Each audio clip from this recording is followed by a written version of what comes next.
That's a really good question that there's not really a direct answer to. So you have to kind of look at genealogy, what your parents, grandparents look like. And if you have the physique where they tend to carry a lot of fat storage or deposits around the hips, then you have to also settle with what you have.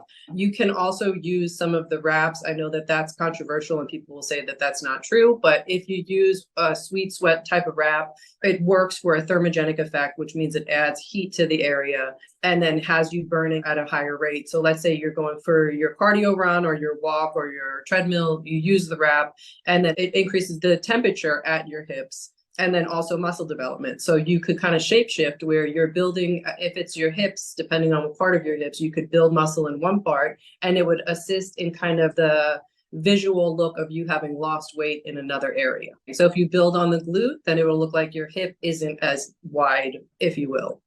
But then again, your genetics play a big part. So if your hips are wider, your hips are just going to be wider.